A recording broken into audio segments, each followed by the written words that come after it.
리조트 로비 바닥에 꽃바구니 하나가 놓여 있었다.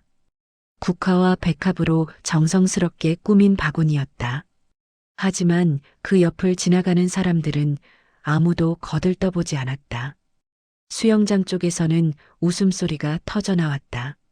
26명의 사람들이 손주 돌잔치를 축하하며 즐거워하고 있었다. 그런데 그 자리에 단 한 명, 정작 그 아이를 낳아준 사람의 엄마는 없었다. 내가 그 꽃바구니를 놓고 떠난 할머니다. 왜 떠났냐고?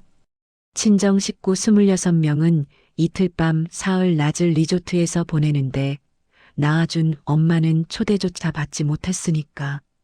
이 이야기가 궁금하다면 잠시 구독 버튼을 눌러주시길 바란다.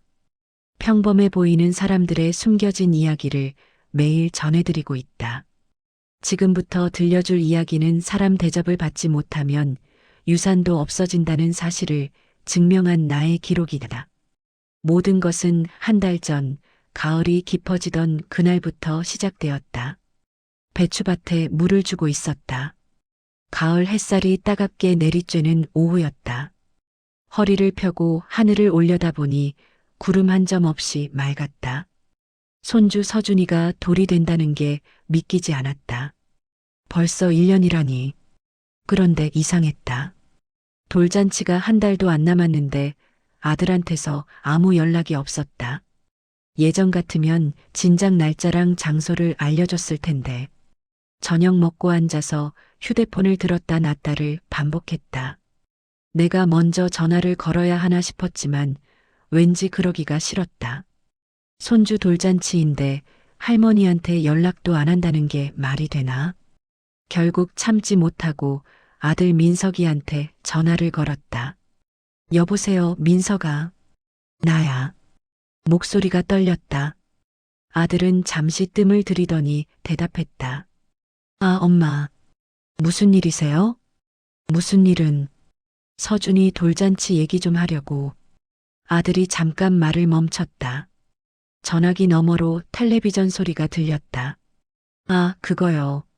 저희가 이번엔 좀 특별하게 하려고요. 강원도 리조트에서 돌잔치 겸 가족여행으로요. 리조트? 가족여행? 가슴이 철렁했다. 뭔가 이상한 기운이 느껴졌다. 그래. 그럼 언제쯤인데? 다음 달 20일 날이요. 이틀 밤 사흘 낮으로요. 그럼 나는 언제 가면 돼? 아들이 또 말을 멈췄다. 이번엔 더 길게. 엄마, 그게 리조트가 좀 멀어서요. 거기까지 오시기 불편하실 것 같아서요. 집에서 편히 계세요. 편히 계시라고? 손주 돌잔치에 할머니 보고 집에 있으라고? 민서가 무슨 소리야? 손주 돌인데 내가 어떻게 안 가? 엄마, 리조트가 진짜 멀어요. 버스 갈아타기도 힘들고요. 그냥 나중에 집에서 따로 봬요. 따로 보자는 게 무슨 말이냐? 돌잔치는 한 번인데. 목소리가 커졌다. 아들이 한숨 쉬는 소리가 들렸다. 엄마, 지금 바빠요. 나중에 얘기해요. 전화가 끊겼다. 휴대폰을 내려다봤다. 화면이 꺼져 있었다. 손이 떨렸다. 뭔가 잘못됐다는 느낌이 들었다. 리조트가 멀어서? 불편해서? 그게 손주 돌잔치를 안 오라는 이유가 될 수 있나? 밤새 잠을 설쳤다. 천장을 바라보며 이런저런 생각을 했다. 혹시 내가 예민한 건가? 아들 말대로 정말 먼 거리가 부담이 돼서 그런 건가? 아니야. 뭔가 이상해. 다음 날 아침 일찍 동네 친구 임숙이한테 전화를 걸었다. 임숙아, 나 좀 이상한데. 뭐가? 손주 돌잔치를 리조트에서 한다는데 나보고 안 오래. 임숙이가 놀란 목소리로 물었다. 뭐? 손주 돌잔치에 할머니를 안 부른다고? 응. 멀어서 불편하대. 그게 무슨 소리야? 요즘 누가 그래? 나도 모르겠어. 이상하지? 당연히 이상하지. 영희야, 너 한번 확인해봐. 뭘 어떻게? 아들한테 다시 물어보든지. 아니면 며느리한테 직접 물어보든지. 전화를 끊고 며느리 지연이한테 문자를 보냈다. 지연아, 리조트 돌잔치 날짜 정해졌다며? 나는 언제 가면 돼? 한참을 기다렸지만 답장이 없었다. 점심때가 되어서야 답장이 왔다. 어머니, 리조트가 강원도라 거리가 좀 있어요. 불편하실 것 같아서요. 나중에 집에서 따로 뵐게요. 며느리도 똑같은 말을 했다. 거리가 멀어서, 불편해서 휴대폰을 꼭 쥐고 앉아 있었다. 마당에 놓인 배추 포기들이 바람에 흔들렸다. 가을 햇살이 따뜻했지만 가슴속은 차갑게 식어갔다. 뭔가 숨기고 있다. 분명히 뭔가 있다. 닷새가 지났다. 그동안 아들한테서 연락이 없었다. 며느리한테서도 마찬가지였다. 나는 일부러 연락하지 않았다. 먼저 연락이 올 거라고 믿었다. 하지만 아무 소식이 없었다. 장을 보러 읍내 5일장에 나갔다. 배춧값을 흥정하고 물을 고르는데 누군가 내 어깨를 툭 쳤다. 어머니. 돌아보니 아들 친구 동철이었다. 대학 때부터 우리 집에 자주 놀러 오던 애였다. 아이고, 동철이 아니냐. 잘 지냈니? 네, 어머니. 그런데 어머니, 이번에 서준이 돌잔치 때 뵙겠네요? 가슴이 철렁했다. 응? 너도 가니? 당연하죠. 민석이가 초대했는데요. 리조트에서 이틀 밤 사흘 낮으로 한다며 완전 크게 한다던데요. 동철이가 환하게 웃었다. 몇 명이나 간다던? 26명 정도 예약했다던데요. 가족 단위 행사라고요. 26명. 머리가 멍해졌다. 그래, 그렇구나. 얼떨결에 대답하고는 장바구니를 들고 그 자리를 벗어났다. 동철이가 뭐라고 말하는 것 같았지만 귀에 들어오지 않았다. 버스 정류장 벤치에 주저앉았다. 장바구니를 무릎에 올려놓고 한참을 그대로 있었다. 26명. 가족 단위 행사. 그런데 나는 빠졌다. 멀어서? 불편해서? 26명을 데려갈 리조트인데 나 한 명 자리가 없다고? 손이 부들부들 떨렸다. 집에 돌아와서 휴대폰을 켰다. 며느리 지연이의 이름을 찾아 통화 버튼을 눌렀다. 신호음이 길게 울렸다. 한참 만에 며느리가 받았다. 네, 어머니. 목소리가 차가웠다. 지연아, 나 5일장에서 민석이 친구 동철이를 만났어. 네. 리조트에 26명이 간다던데? 며느리가 잠시 말을 멈췄다. 아, 네. 그게 친정 쪽 식구들이 많아서요. 얼마나? 26명이요. 저희 부모님이랑 동생네, 언니네, 이모네, 외삼촌네까지 다 친정 쪽이에요. 가슴이 답답했다. 그래서 26명이 전부 너희 친정 식구들이란 말이냐? 며느리가 한숨을 쉬었다. 어머니, 저희 부모님이 비용 절반을 내셨어요. 그래서 저희 쪽 가족들이 많이 오게 됐어요. 그럼 나는? 어머니는 리조트 분위기가 좀 젊은 감각이에서요. 어머니가 오시면 좀 불편하실 것 같고 저희 부모님도 그렇고요. 불편하다고? 목소리가 떨렸다. 내가 가면 불편하다고? 어머니, 그게 아니라. 그럼 뭐냐? 친정 식구 26명은 편하고 시어머니는 불편하다는 거 아니냐? 어머니, 오해하지 마세요. 저희도 어머니 모시고 싶은데 리조트 컨셉이. 컨셉? 목소리가 커졌다. 손주 돌잔치가 무슨 컨셉이 중요하냐? 할머니가 가는 게 중요하지. 어머니, 목소리 좀 낮추세요. 저도 난처해요. 난처하긴 뭐가 난처해. 친정 식구만 26명 데리고 가면서 시어머니는 빼놓고. 어머니, 정말. 전화를 끊어버렸다. 휴대폰을 바닥에 던지고 싶었지만 꾹 참았다. 손이 부들부들 떨렸다. 친정 식구 26명. 이틀 밤 사흘 난 리조트. 그런데 나는 없다. 멀어서가 아니었다. 불편해서가 아니었다. 그냥 나를 부르고 싶지 않았던 거였다. 저녁도 먹지 않고 방에 누워 있었다.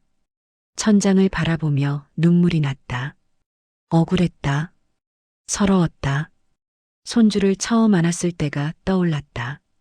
작고 보드라운 손을 꼭 쥐었을 때 가슴이 벅찼었다. 이 아이를 위해서라면 뭐든 해주고 싶었다. 그런데 이제는 돌잔치에도 못 가게 됐다. 밤이 깊어갔다. 창문 밖에서 벌레 우는 소리가 들렸다.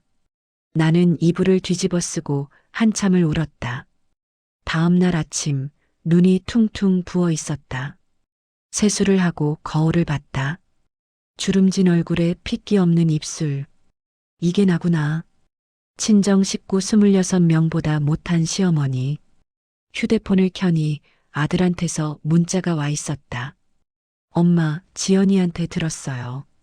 죄송해요. 근데 이미 다 예약돼서 어쩔 수 없어요. 나중에 집에서 따로 뵐게요. 어쩔 수 없다고. 나중에 따로 보자고.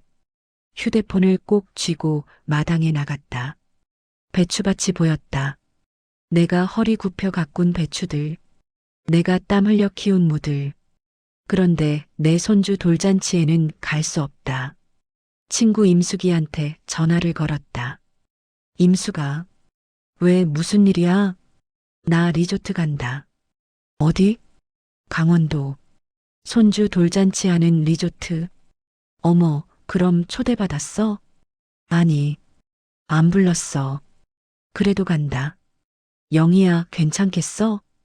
괜찮아. 손주 얼굴은 봐야지. 임숙이가 한참 말이 없더니 말했다. 그래, 가. 당당하게 가. 내가 할머니잖아. 전화를 끊고 장롱을 열었다. 제일 좋은 옷을 꺼냈다. 손주한테 줄 금반지도 꺼냈다. 그리고 꽃집에 전화를 걸었다. 국화랑 백합으로 꽃바구니 하나 만들어주세요. 돌잔치용으로요. 창밖으로 가을 하늘이 보였다. 구름 한 점 없이 맑았다. 나는 간다. 초대받지 못했어도 간다. 손주 할머니니까. 이틀 뒤였다. 돌잔치 전날이었다. 새벽부터 일어나 준비를 했다. 제일 좋은 옷을 꺼내 다렸다. 손주한테 줄 금반지를 작은 보자기에 싸서 가방에 넣었다. 꽃집에서 꽃바구니를 찾아왔다. 국화와 백합으로 예쁘게 만들어진 바구니였다. 리본도 달려 있었다. 잘 만들어주셨네요. 꽃집 사장이 웃으며 말했다. 손주 돌잔치라며? 할머니 마음이 다 담겼어요. 고맙습니다. 꽃바구니를 들고 집을 나섰다. 버스 정류장까지 걸어가는데 임숙이가 나타났다. 영희야, 정말 가는 거야? 응, 가야지. 혼자 가기 힘들면 내가 같이 갈까? 괜찮아. 나 혼자 갈 수 있어. 임숙이가 내 손을 꼭 잡았다. 영희야, 당당하게 가. 내가 할머니야. 누가 뭐래도. 고마워. 버스에 올랐다. 창문 밖으로 임숙이가 손을 흔들었다. 나도 손을 흔들어 주었다. 버스가 출발했다. 시골길을 지나 국도로 접어들었다.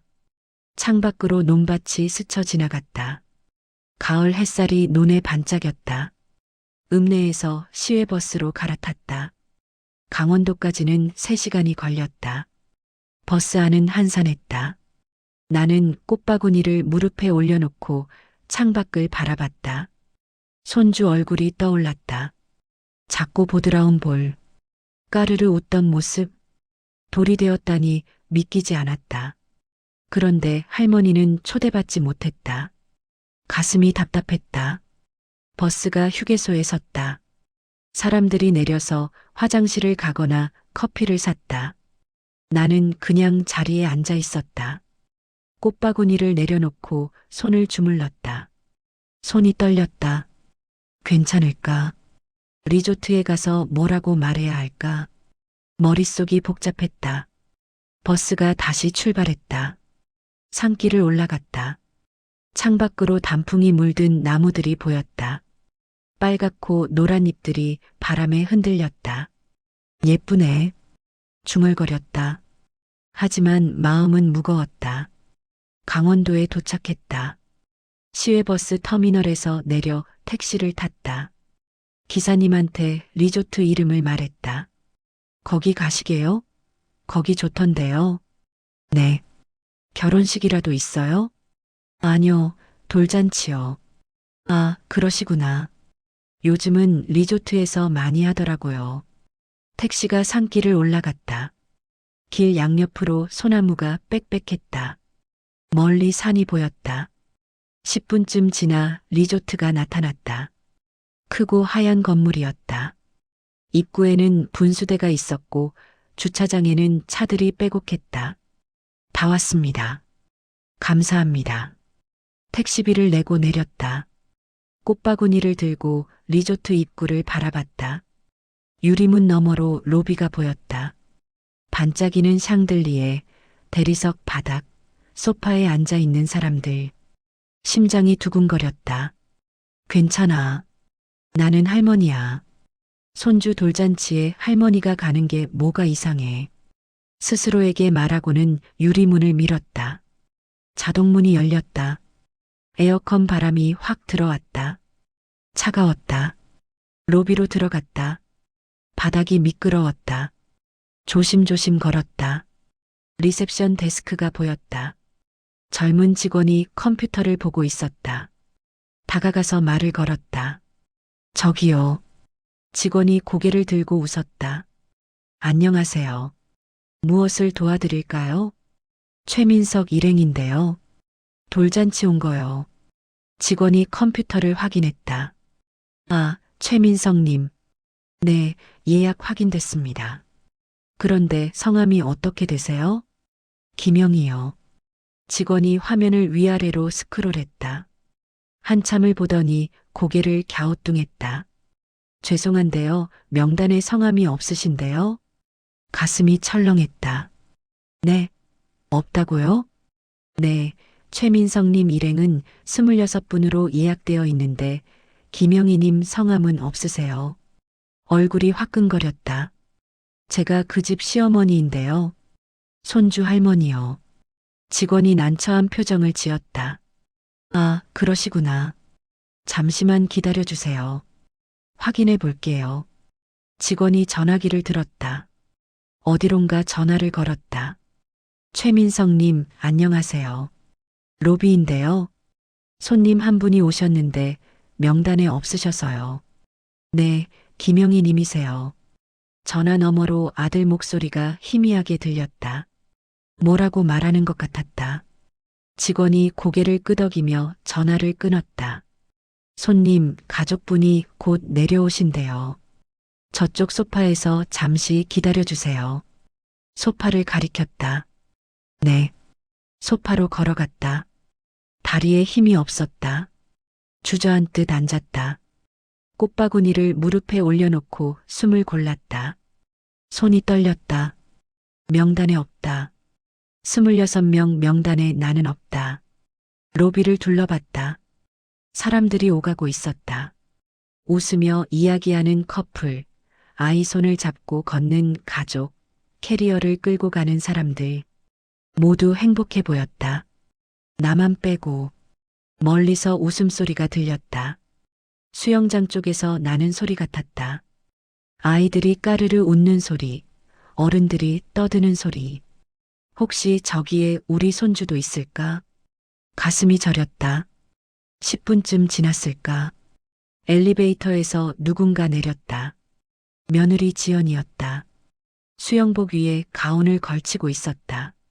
머리가 젖어 있었다. 슬리퍼를 신고 있었다. 내 쪽으로 걸어왔다. 표정이 굳어 있었다. 어머니? 목소리가 차가웠다. 나는 일어섰다. 꽃바구니를 꼭 쥐었다. 응, 나왔어. 서준이 얼굴 보러. 며느리가 주변을 둘러봤다. 사람들이 우리를 쳐다보고 있었다. 어머니, 어떻게 여기까지 오셨어요? 손주 돌잔치인데 당연히 와야지.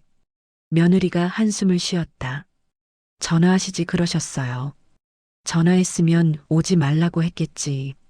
며느리 얼굴이 붉어졌다. 어머니, 여기 사람 많아요. 조용히 좀 하세요. 목소리를 낮추며 말했다. 나도 목소리를 낮췄다. 지연아, 나는 그냥 손주 얼굴만 보고 갈 거야. 방도 필요 없어. 며느리가 입술을 깨물었다. 어머니, 리조트 컨셉이 있어요. 저희가 계획한 분위기가 있고요. 컨셉? 가슴에 불이 붙는 것 같았다. 손주 돌잔치가 무슨 컨셉이야. 할머니가 오는 게 뭐가 이상해. 어머니, 저희 부모님이랑 친척들이 다 와 있어요. 어머니가 오시면 분위기가 뭐? 내가 오면 분위기 망쳐? 목소리가 커졌다. 로비에 있던 사람들이 우리를 쳐다봤다. 며느리가 당황한 표정으로 내 팔을 잡았다. 어머니, 제발이요. 사람들이 다 봐요. 팔을 뿌리쳤다. 봐도 돼. 나는 손주 할머니야. 떳떳해. 며느리가 눈을 감았다. 한숨을 길게 쉬었다. 그때 수영장 쪽에서 누군가 나왔다. 중년 여자였다. 화려한 수영복에 선글라스를 머리에 올리고 있었다. 며느리 엄마, 장모였다.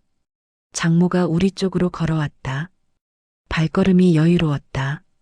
얼굴에는 미소가 걸려 있었다. 아이고, 사돈 어르신 오셨네요. 목소리는 밝았지만 눈빛은 차가웠다. 예, 손주 보러 왔습니다. 장모가 며느리를 쳐다봤다. 며느리가 고개를 숙였다. 사돈, 여기까지 오시느라 힘드셨죠? 근데 미리 연락을 주시지 그러셨어요. 연락하면 오지 말라고 하셨을 거 아닙니까? 장모 얼굴에서 미소가 사라졌다. 사돈, 그게 무슨 말씀이세요?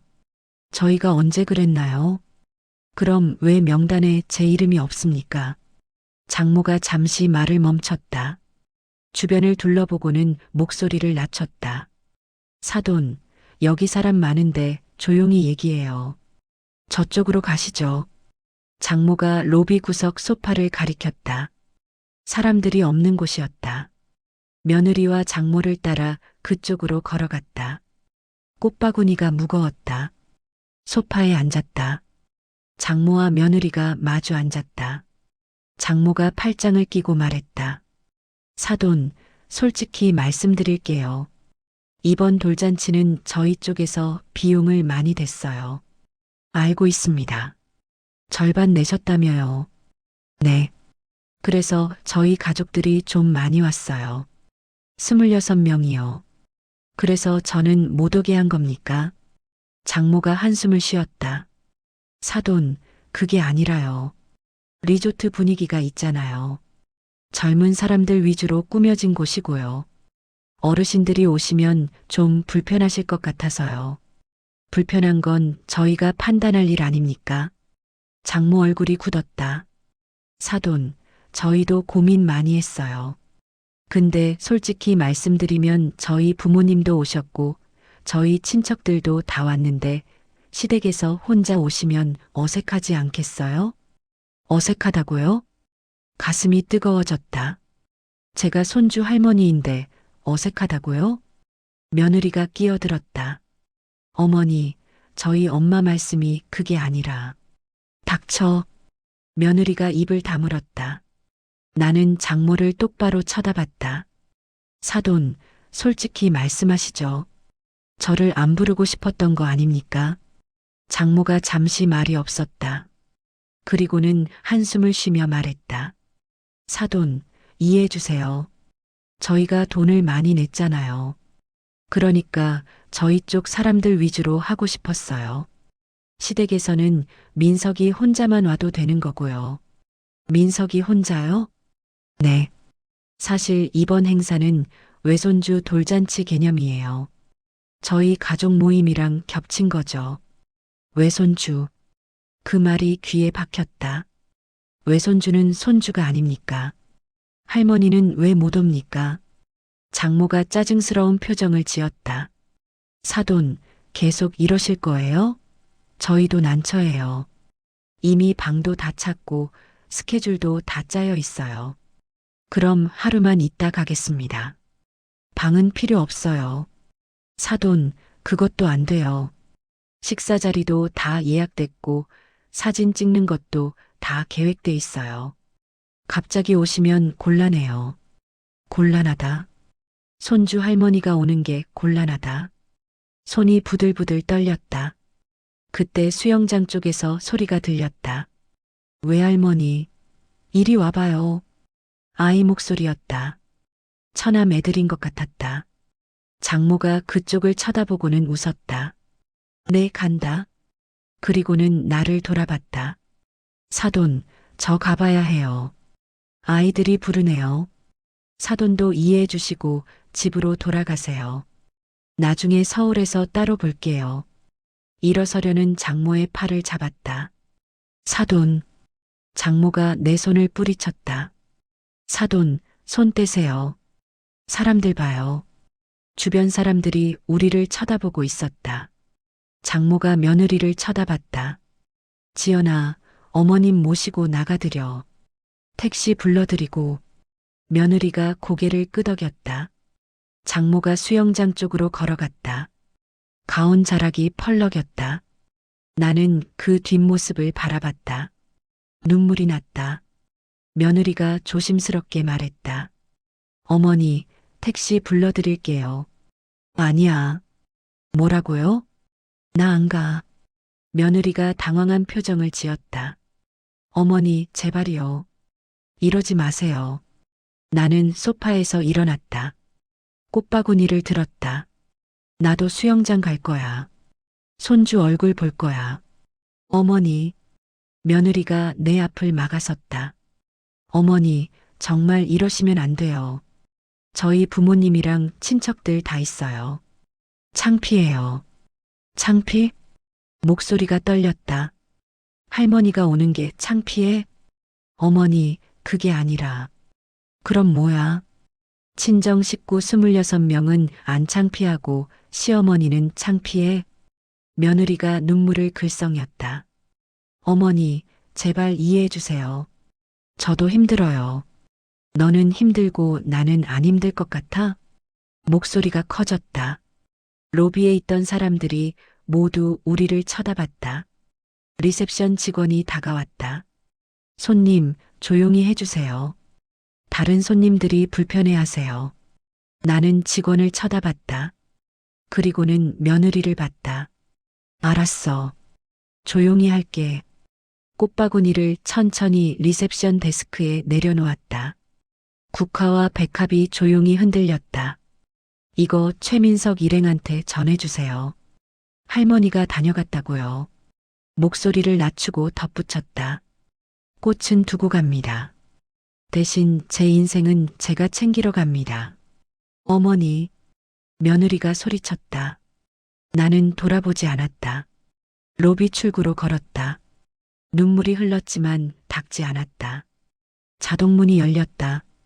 바깥 공기가 차가웠다. 뒤에서 며느리가 뭐라고 외쳤지만 듣지 않았다. 주차장을 지나 도로로 나왔다. 택시를 잡아탔다. 어디 가세요? 터미널이요. 기사님이 출발했다. 백미러에 비친 내 얼굴은 눈물 범벅이었다. 리조트가 점점 멀어졌다. 손주를 보지 못했다. 할머니인데 손주를 보지 못했다. 가슴이 찢어지는 것 같았다. 하지만 한 가지는 확실히 알았다. 나를 사람 취급 안 하면 재산도 없다. 그렇게 살 거다. 집으로 돌아오는 내내 눈물이 멈추지 않았다. 버스 창밖으로 어둠이 깔렸다. 리조트에서 웃고 있을 26명의 얼굴이 자꾸 떠올랐다. 집에 도착했을 땐 밤 10시가 넘었다. 대문을 열고 마당에 들어서니 배추밭에서 벌레 우는 소리가 들렸다. 평소 같으면 정겨운 소리였을 텐데 오늘은 쓸쓸하기만 했다. 방에 들어가 불을 켰다. 장롱 위에 먼지가 쌓인 남편 사진이 보였다. 사진을 내려 무릎에 올려놓고 한참을 바라봤다. 여보, 우리 손주 돌잔치에 나만 빠졌어. 친정 식구 26명은 리조트에서 이틀 밤 사흘 낮을 보내는데 낳아준 할머니는 명단에도 없대. 외손주 돌잔치래. 시어머니는 창피하대. 목이 메었다. 사진 속 남편은 아무 말도 없었다. 그날 밤 한숨도 못 잤다. 천장을 보며 이런저런 생각을 했다. 장모의 차가운 눈빛, 며느리의 당황한 얼굴, 로비에 홀로 놓인 꽃바구니. 그리고 문득 떠오른 생각이 있었다. 남편이 생전에 했던 말. 영희야, 내가 죽으면 그 땅 팔아서 내 노후 챙겨. 자식들 눈치 보지 말고. 새벽 5시에 일어났다. 세수를 하고 장롱을 뒤져 남편 유언장을 꺼냈다. 남편 친구가 공증해준 서류였다. 펼쳐서 읽어봤다. 아내 김영희에게 당신 혼자 고생시켜서 미안하오. 과수원이랑 밭은 당신이 팔아서 편히 쓰시오. 자식들 말 듣지 말고 당신 하고 싶은 대로 하시오. 가슴이 뜨거워졌다. 그래. 당신 말대로 할게. 아침 8시에 읍내 부동산 중개소로 전화를 걸었다. 사장이 받았다. 김 사장님, 나 김영희요. 땅 좀 내놓으려고요. 어느 땅요? 과수원이랑 밭. 다요. 김 사장이 놀란 목소리로 물었다. 할머니, 그거 큰 땅인데요. 지금 시세로 얼마나 하는지 아세요? 알아요. 그래서 파는 거예요. 자식들은 아세요? 모르죠. 내 땅인데 왜 알려요? 김 사장이 잠시 말이 없더니 물었다. 실버타운 가시려고요? 그것도 있고 내 노후 챙기려고요. 빨리 좀 해주세요. 알겠습니다. 오늘 오후에 한번 나가서 봐야 할 것 같은데요. 전화를 끊고 앉아 있는데 휴대폰이 또 울렸다. 아들이었다. 이번엔 받았다. 엄마, 어제 죄송해요. 저희도 어쩔 수 없었어요. 목소리에 미안함이 묻어 있었다. 하지만 진심인지는 모르겠었다. 민서가, 엄마 한 가지만 물어볼게. 너 정말 나 부르고 싶었니? 아들이 말을 멈췄다. 엄마, 그게. 됐다. 답 들었어. 엄마, 오해하지 마세요. 저도 모시고 싶었는데 지연이 부모님이랑 친척들이 워낙 많이 와서 그래서 친정 식구 26명은 괜찮고 시어머니는 안 괜찮다는 거지. 엄마, 나도 결정했다. 땅 판다. 네. 아들 목소리가 높아졌다. 과수원이랑 밭. 다 팔아서 실버타운 갈 거야. 엄마, 그건 아버지가 저한테 물려주시려고. 물려주긴. 유언장에 엄마 노후 쓰라고 했어. 나 어제 확인했어. 엄마, 제발. 우리 얘기 좀 해봐요. 제가 지금 갈게요. 오지 마. 땅은 내 맘대로 한다. 전화를 끊었다. 손이 떨렸지만 후회는 없었다. 오후에 김 사장이 왔다. 과수원을 둘러보고 밭도 확인했다. 한참을 계산기를 두드리더니 말했다. 할머니, 여기 재개발 들어온다는 소문 있잖아요. 지금 시세로 1억 5천은 받으실 것 같은데요. 1억 5천만 원. 남편이랑 평생 땀 흘려 가꾼 땅이었다. 그리고 이제 그 땅이 내 자유가 되는 거였다. 좋아요. 빨리 팔아주세요. 매물 등록하고 광고 낼게요. 빠르면 한 달 안에 나갈 겁니다. 김 사장이 돌아가고 혼자 과수원을 걸었다. 남편이랑 같이 심었던 사과나무들이 서 있었다. 가을볕을 바다잎이 반짝였다. 미안해, 여보. 근데 나도 살아야겠어. 자식들 눈치 보면서 살 수는 없어. 사과나무에 손을 얹고 한참을 서 있었다. 사흘 뒤 며느리한테서 전화가 왔다. 받지 않았더니 문자가 왔다. 어머니, 땅 판다는 얘기 들었어요. 제발 다시 생각해 주세요. 서준이 교육비로 쓰려고 했어요. 문자를 읽고 코웃음이 나왔다. 답장을 보냈다. 서준이는 친정 돈으로 키워라. 나는 내 노후 챙긴다. 며느리한테서 전화가 왔다. 이번엔 받았다. 어머니, 그 땅은 민석이 거예요. 목소리가 떨렸다. 민석이 거? 유언장에 내 이름 써 있는데? 그래도 아들한테 물려주시려고 하신 거잖아요. 아들한테 물려주려면 사람 대접부터 했어야지. 리조트에 26명 데려가면서 시어머니는 명단에도 안 올려놓고 며느리가 말문이 막혔다. 지연아, 나도 사람이야.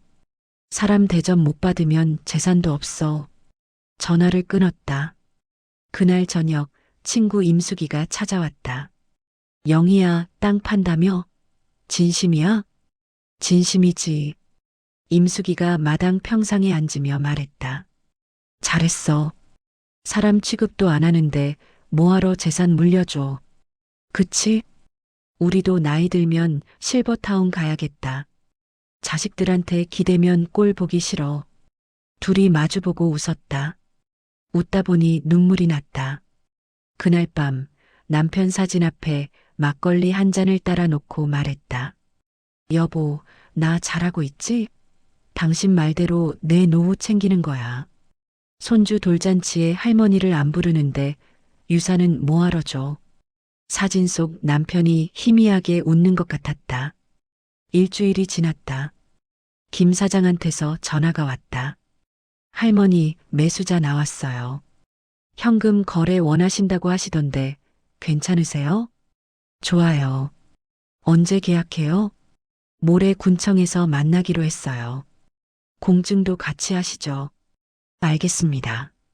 전화를 끊고 가슴이 두근거렸다. 드디어 시작이구나. 그날 저녁 아들한테서 전화가 왔다. 엄마, 제가 내일 갈게요. 얘기 좀 해요. 오지 마. 할 얘기 없어. 엄마, 그 땅은 제 미래예요. 내 미래는 내가 만들어. 엄마 노후는 엄마가 챙긴다.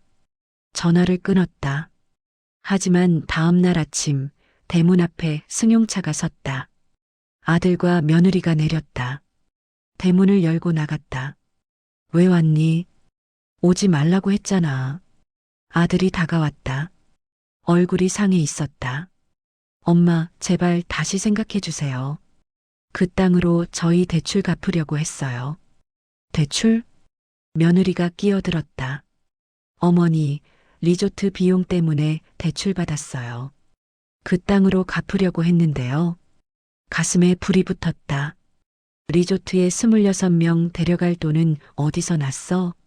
대출 받아서? 며느리가 입술을 깨물었다. 저희 부모님이 절반 내셨어요. 그래. 본인들 친인척 26명 다 불렀으니까 당연히 내셔야지. 아들이 소리쳤다. 엄마, 지금 그게 중요해요? 저희 형편이 어려운데. 형편이 어려우면 리조트는 왜 갔어? 26명한테 밥 먹이고 재울 돈 있으면서 엄마 한 명 못 불러? 아들이 말문이 막혔다. 며느리가 나섰다. 어머니, 그때는 어머니가 오시면 컨셉이 안 맞아서. 컨셉? 웃음이 나왔다. 너희가 만든 컨셉에 시어머니 자리는 없더라. 그러니까 시어머니 재산도 너희 미래에 없어. 며느리 얼굴이 붉어졌다. 어머니, 너무하시네요. 내가 너무해? 명단에도 안 올려놓고 창피하다고 쫓아낸 게 누군데? 며느리가 눈물을 글썽였다. 아들이 내 손을 잡았다. 엄마, 저희가 잘못했어요. 진심으로 사과할게요. 그러니까 땅은?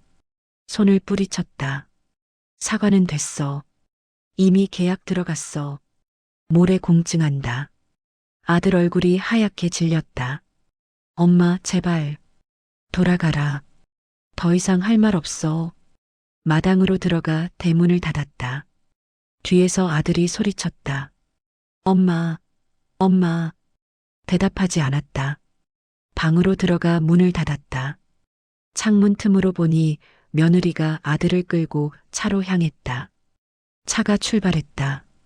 먼지가 일었다. 가슴이 아팠다. 하지만 후회는 없었다. 이틀 뒤 군청 앞에서 김 사장을 만났다. 매수자도 와 있었다. 50대 남자였다. 할머니, 이분이 땅 사시는 분이에요. 악수를 나눴다.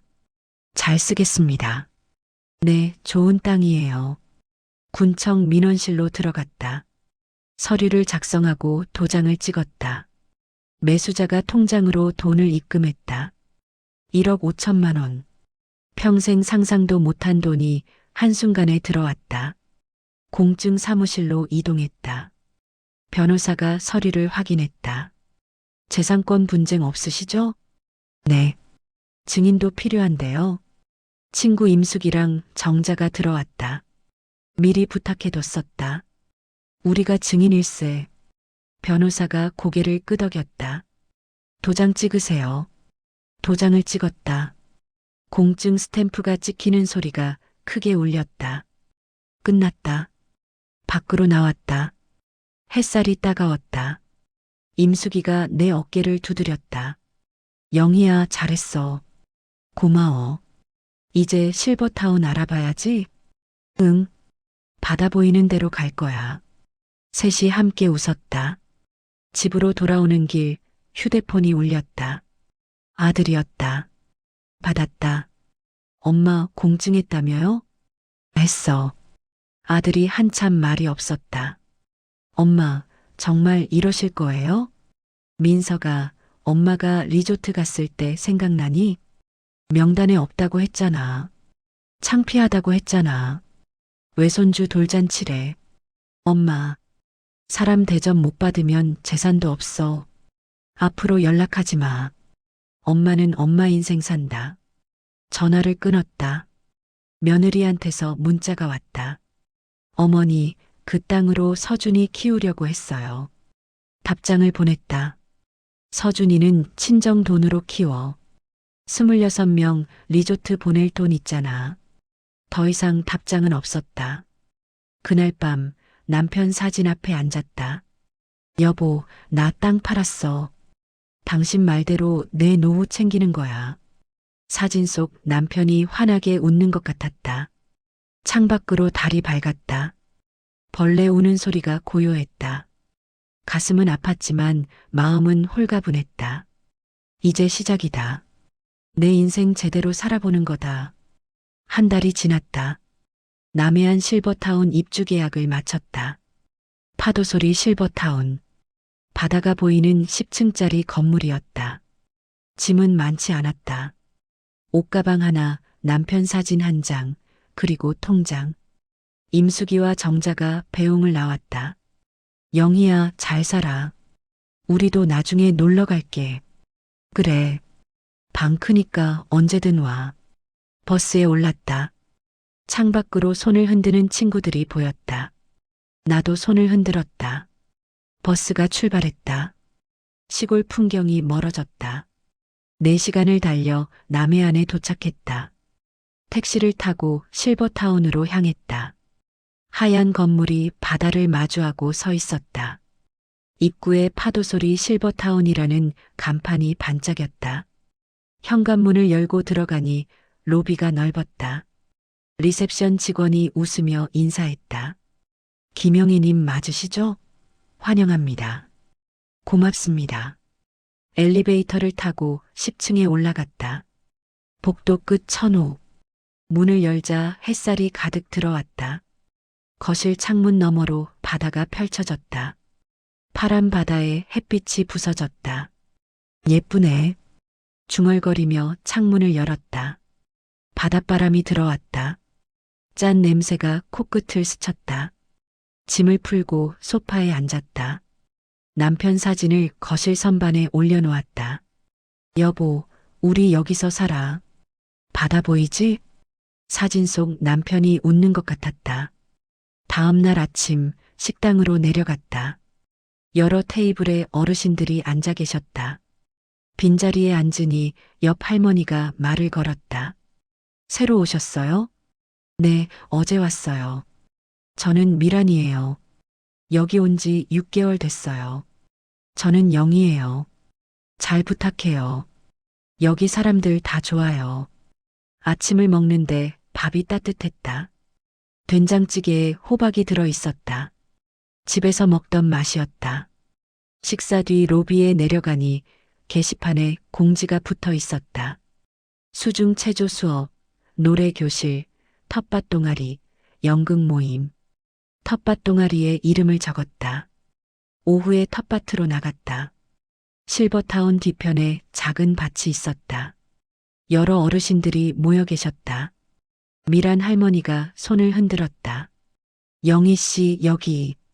다가가니 태수 할아버지도 계셨다.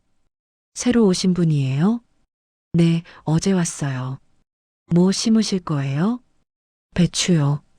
오, 좋죠. 여기 흙 좋아요. 삽을 들고 땅을 갈았다. 흙 냄새가 고향 냄새 같았다. 땀이 났지만 기분이 좋았다. 저녁에 방으로 돌아와 샤워를 했다. 거울을 보니 얼굴이 환했다.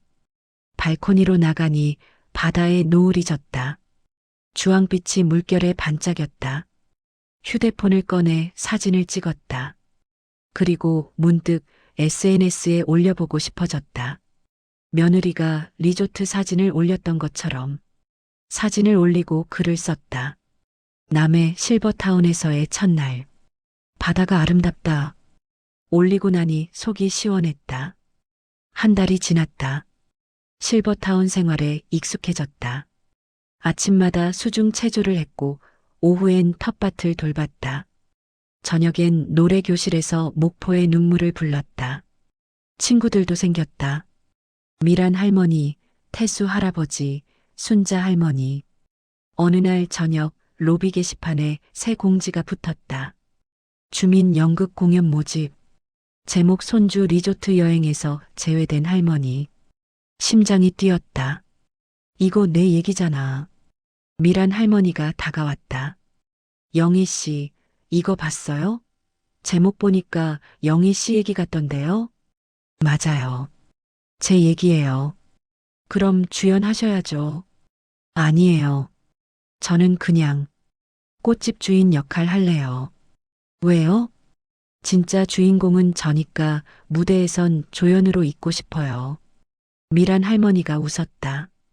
멋지네요. 신청서에 이름을 적었다. 배역은 꽃집 주인. 연습이 시작됐다. 대본을 읽는데 눈물이 났다. 내 이야기였다. 어느 날 연습이 끝나고 태수 할아버지가 물었다. 영희 씨, 실제로 그런 일 있었어요? 네. 그래서 땅 팔고 여기 왔어요. 미란 할머니가 내 손을 잡았다. 잘하셨어요. 사람 대접 못 받으면 재산도 없는 거예요. 고마워요. 한 달 뒤 공연 날이 왔다. 로비가 객석으로 변했다. 주민들이 모두 모였다. 무대에 올랐다. 나는 꽃바구니를 들고 무대 한쪽에 섰다. 주인공 할머니가 대사를 했다. 손주 돌잔치인데 명단에 제 이름이 없대요. 객석에서 한숨소리가 들렸다. 친정 식구 26명은 리조트 가는데 친할머니는 빠졌대요. 누군가 혀를 찼다. 꽃바구니를 주인공에게 건넸다. 할머니, 손주한테 주세요.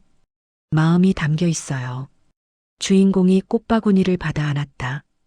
고맙습니다. 공연이 끝났다. 객석에서 박수가 쏟아졌다. 사회자가 마이크를 잡았다. 오늘 공연의 실제 주인공이 여기 계십니다. 꽃집 주인 역을 맡은 김영희 님입니다. 객석이 웅성거렸다. 영희 님은 실제로 손주 리조트 여행에서 제외당한 뒤 땅을 팔고 우리 실버타운에 오셨습니다. 박수가 더 커졌다. 무대에서 내려오는데 주민들이 다가와 악수를 청했다. 잘하셨어요. 용기 있으세요. 저도 배워야겠어요. 그날 밤 방으로 돌아와 휴대폰을 켰다. SNS에 공연 사진이 올라와 있었다. 댓글이 달려 있었다. 며느리였다. 어머니, 공연하셨네요. 읽고는 답글을 달았다. 응, 당당하게 살고 있어. 너희는 친정 식구들이랑 잘 지내고. 더 이상 답글은 없었다. 발코니로 나가 바다를 봤다. 달빛이 물결에 부서졌다. 남편 사진을 들고 창가에 섰다. 여보, 나 잘 살고 있어. 친구들도 생기고 연극도 하고 바다도 매일 봐. 땅 팔길 잘했지? 바람이 커튼을 흔들었다. 휴대폰을 꺼내 영상을 찍었다. 셀프 촬영이었다. 안녕하세요. 저는 김영희예요. 손주 돌잔치에서 제외당했지만 괜찮아요. 제가 저를 초대했으니까요. 사람 대접 받지 못하면 재산도 없어요. 여러분도 당당하게 사세요. 영상을 올렸다. 조회수가 천천히 올라갔다. 댓글이 달렸다. 할머니 멋지세요. 저도 용기 얻었어요. 응원합니다. 휴대폰을 내려놓고 침대에 누웠다. 천장을 보며 중얼거렸다. 나를 사람 대접도 안 해주는데 왜 유산을 주겠어. 이제부터는 나를 위해 산다. 창밖으로 파도 소리가 들렸다. 눈을 감았다. 가슴이 따뜻했다. 새로운 시작이었다.